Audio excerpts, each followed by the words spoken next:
Hai, kembali lagi di Kisah Berakhirnya Senja bagian kelima. Bertamu. Benar saja, usai bel pulang berbunyi, ia sudah standby di depan kelasku dengan tubuh idealnya yang bersandar di dinding dekat pintu. Aku melangkah berat menghampirinya. Rasanya malas sekali untuk bertemu. Ingin rasanya langsung melesat terjun dari jendela tanpa melewati pintu. Sebab tahu ada makhluk mengerikan yang siap menerkam. Tapi aku masih sayang nyawa. Kalau tidak, mungkin sudah dari tadi terjun dari lantai 1. Tapi kayaknya gak langsung mati juga sih. Kenapa sih dia senekat ini? Cuma karena pengen nganter aku pulang.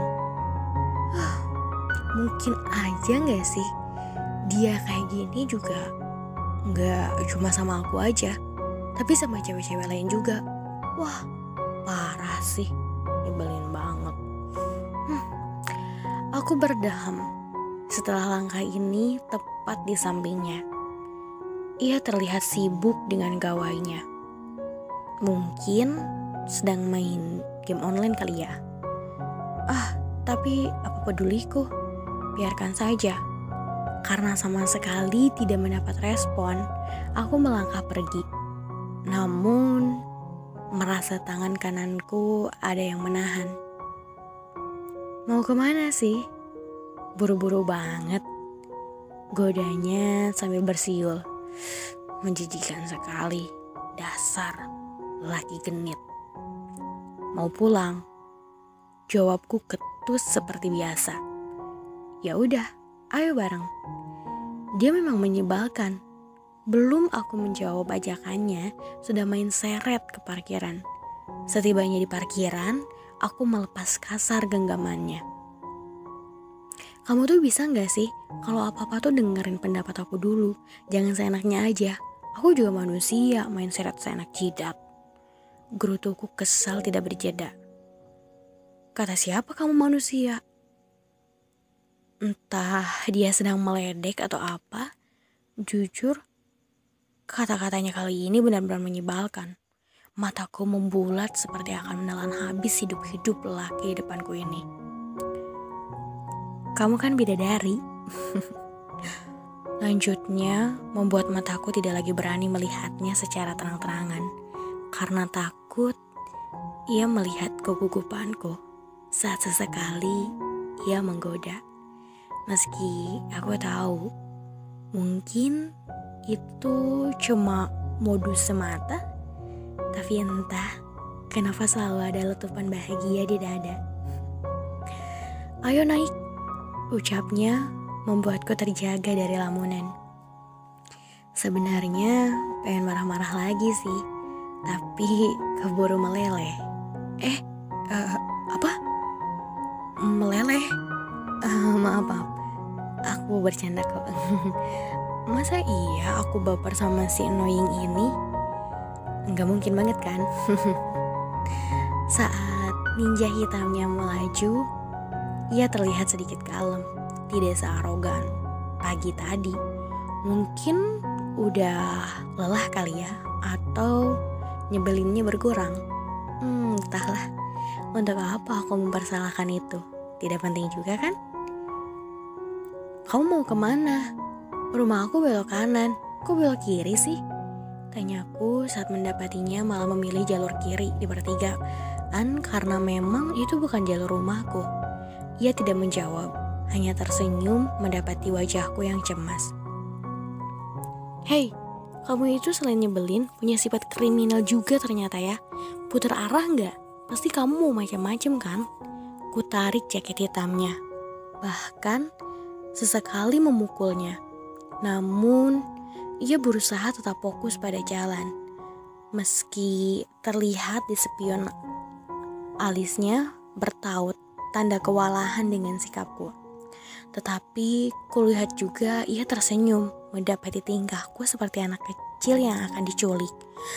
Mitra, aku mau pulang ya. Putar arah enggak? aku masih mau hidup. Namun, sekeras apa aku berteriak dan memaksanya, ia tetap saja tidak menggubrisnya. Ia malah terkekeh mendapatiku.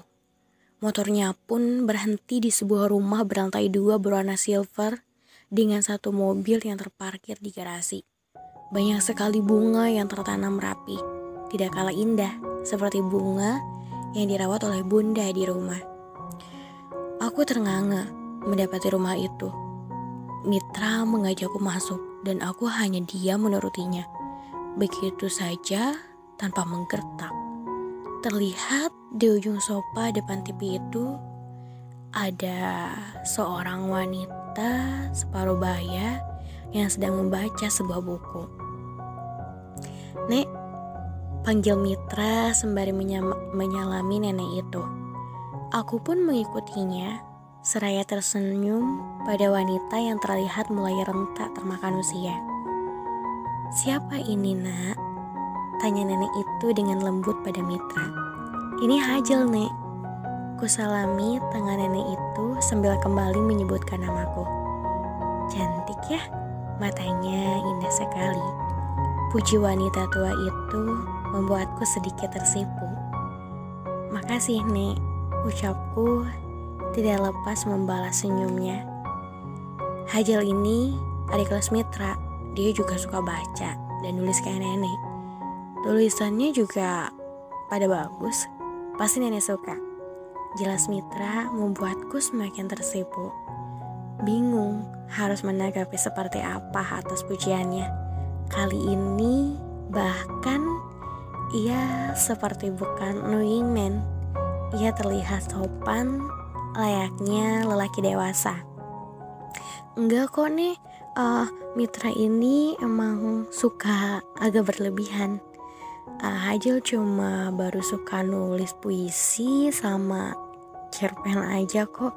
Itu juga belum sehebat yang Mitra bilang, masih belajar banget." Tepisku dari pujiannya. Nenek hanya tersenyum dan beberapa kali menggelengkan kepala melihat perdebatanku dengan Mitra hanya karena masalah tidak seberapa. Sudah cukup. Kini nenek mulai mengangkat suara, berusaha menengahi kami. "Mitra, lebih baik kamu buatkan minuman untuk Hajel ya. Kasihan dia, kelihatannya capek." Lanjut nenek untuk mengalihkan kami dari perdebatan. Mitra pun pergi tanpa membantah atau berkata apapun. Di sini ia terlihat sangat sayang dan menuruti neneknya. Ternyata di sisi menyebalkannya ada satu hal yang gak aku sangka dari seorang annoying man.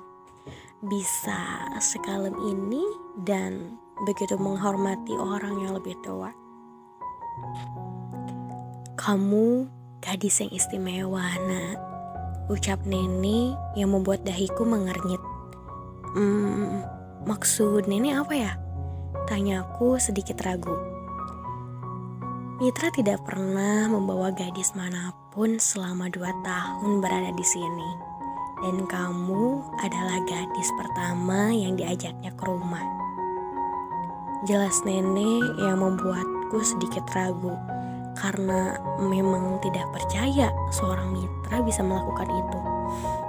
Dia kelihatannya playboy banget. Tapi mana mungkin nenek bohong. Kata nenek selama ada di sini. Emangnya sebelumnya Mitra dari mana?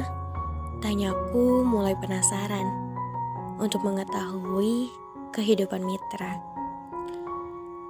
Nenek pun menarik napas dan mulai bercerita.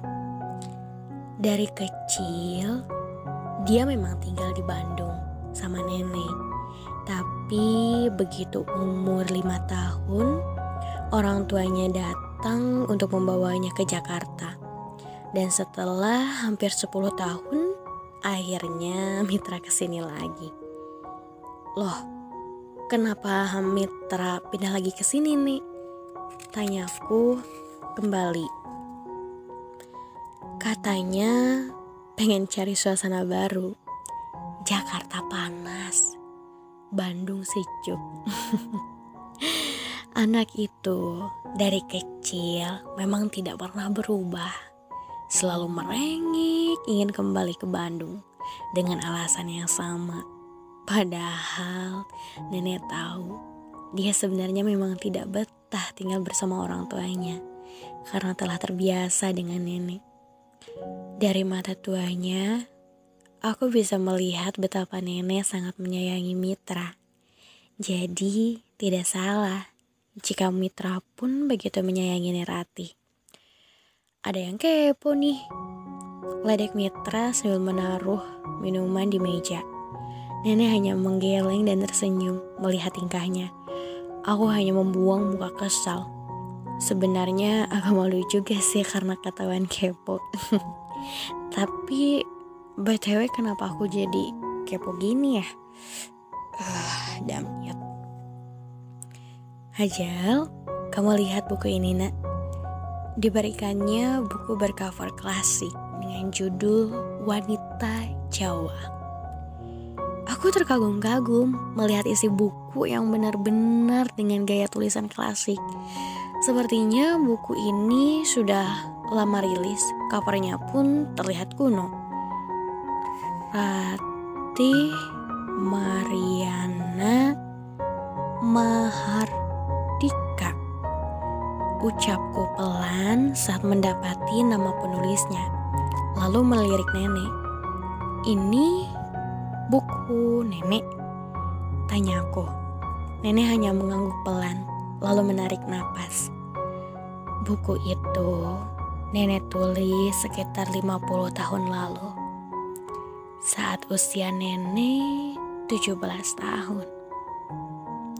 Terlihat ada air menggumpal di ujung matanya saat nenek mulai bercerita. Bukunya bagus nih, Hajal suka. Ucapku sambil memegangi tangan nenek karena terlihat emosinya mulai meletup-letup. Seperti ada semburat kisah yang membuat nenek bersedih. Kamu boleh bawa bukunya kalau suka. Simpan baik-baik ya. Nenek lihat suatu hari nanti kamu akan menjadi seorang penulis yang hebat. Ucapan nenek menyalurkan semangat dan haru dalam dada. Kata-kata yang sebenarnya selalu aku harapkan terlontar dari mulut ayah. Sudahlah. Menjadi seorang penulis dan menerbitkan banyak buku itu hanya mimpi bagiku. Usai mengucapkan itu, nenek mengajakku ke dapur untuk menyiapkan makan sore. Si annoying itu mulai sibuk dengan game online-nya. Kadang bicara sendiri, atau lebih parah lagi, dia marah-marah dan ketawa sendiri. Lelaki memang begitu kalau udah sama gamenya. Mitra itu senang sekali dengan sayur capcay yang ditambah dengan topping bakso tanpa buncis juga kacang. Sejak kecil dia selalu menyuruh nenek untuk dibuatkan itu. Namun dia juga alergi udang dan apapun yang berbau amis. Jelas nenek sambil terus berkutat memotong sayurannya. Jadi selain udang, Mitra suka apa aja dong nih? Tanyaku menatap ke arah nenek. Wanita itu tersenyum.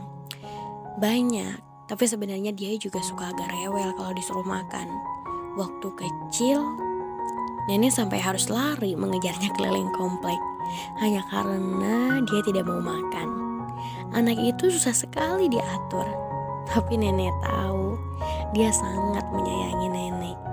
Jelas Nerati dengan senyum yang menghiasi wajah teduhnya. Ternyata lelaki itu sudah menyebalkan dari kecil. Tapi entah kenapa aku begitu tertarik mendengarkan kisah si annoying itu. Neneknya baik banget, tapi cucunya luar biasa ngeselin. Jadi sekarang Hajil harus bantu apa nek? Pertanyaanku membuat nenek beberapa saat terdiam. Nah, kamu buat capcay saja ya. lanjutin potong sayurannya. Nenek mau buat makanan lain. Tapi nih, gimana kalau gak enak? Buatan nenek sama Hajil jelas beda banget dong. Buat saja, ucap nenek meyakinkanku. Jangan lupa pakai perasaan ya. Lanjutnya sedikit berbisik, membuat mataku membulat. Nenek sudah mulai meledek seperti si annoying itu. Dan tidak bisa aku sembunyikan rasa malu ini saat nenek berusaha menyindirku. Ih, please deh, jangan baper. Semenjak hari, tanpa kesengajaan aku bertamu ke rumahnya, benar-benar menyisakan kenangan yang tidak bisa aku kikis dalam memori tentangnya, dan hari itu benar-benar melekat dalam ingatan. Aku tidak bisa memungkiri ada rasa nyaman yang mulai menyelinap dalam dada.